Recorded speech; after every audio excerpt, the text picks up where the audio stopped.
Being at the Capitol for 10 hours in one day will suck everything out of your soul. What the hell is happening? Day 44. One more day left. We're gonna make it, everybody. The good news is that most of the bills that we are currently tracking are either dead or already passed. So what exists on the floor is not very much. Not a ton happened. Bad news is that we do not have very many updates. HB 136, License to Punish. This is the bill that has to do with unlicensed drivers and police officers being able to tow their cars when they are pulled over without having a license. This bill went through a lot of drama today. So this bill is on the Senate floor. They brought it up on the Senate floor, then they had a bunch of questions about it, so they circled it, then they brought it back, and they had a change, and what happens is that the Senate, when they make changes, they send it back over to the House to concur with the changes. If the House decides that they don't want to concur with the changes, it then goes back to the Senate. They say, please recede from your amendments. Then, when they don't want to recede from their amendments, they all go to a conference committee. Then they pick 3 tribute senators and 3 tribute reps to go meet in a room together and work it out. And they come back and they have to have a solution. This is the point in session where the 2 chambers get a little crazy. They all think it's really fun and exciting to not agree with what the other chamber does. And so they all yell and cheer and boo and a bunch of stuff. And this bill did all of those things today. It was back and forth. It got changed and then it didn't, and then it got changed again. This one finally did pass and now goes to the governor's desk. HB 188, World's Strictest Parent School Edition. This is the bill that opponents say will increase the school to prison pipeline. This has been amended. Now, if a kid is caught on a high school campus with drugs or selling drugs 3 times, then they have to involve law enforcement, not the first 2 times. Yep, that's what it does. This passed. HB 209, Separate but Equal Ballots. This is Utah's version of the SAVE Act that creates a bifurcated ballot if you cannot prove your citizenship. The House concurred with the amendments, so this one goes on to the governor. HB 540, Judicial Job Injunction. This is the bill that originally said that judges, after they leave the bench, cannot work at a law firm for 2 years. If that law firm plans on suing the state or is suing the state, that got taken out of it. Now it increases access for people involved in court cases to access court records and recordings and stuff more easily.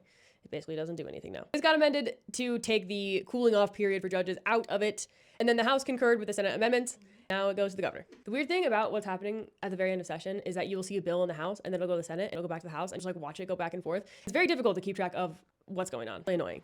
If you're trying to pay attention right now, don't. Everyone remembered way back when 2 weeks ago we passed this bill, HB 392, Injunction Junction. Still one of our best names of the session. This is the one that was originally a constitutional court that created a whole new court for constitutional cases to go to. Then it turned into a 3-judge panel for those cases to go to. They passed this and the governor signed it and it went into effect. Then a bunch of groups sued saying that this bill is unconstitutional and that we should put it on hold so that we do not create a new 3-judge panel. Currently that lawsuit is going through the court system.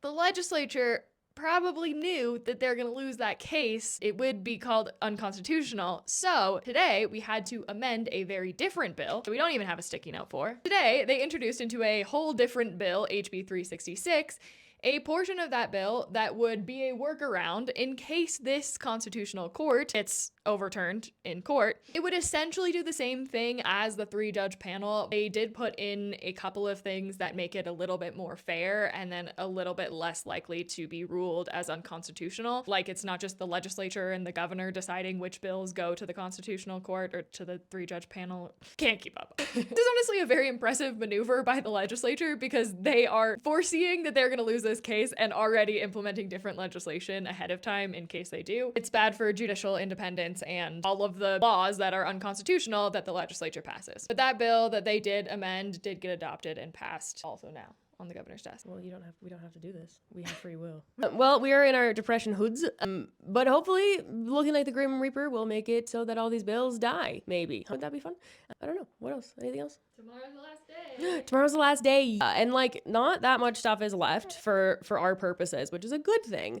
We're hoping that because they've done a lot of stuff today and the last week that they will not go until midnight tomorrow, which is what they normally do. And maybe we can all go to bed at a more reasonable hour. We'll find out.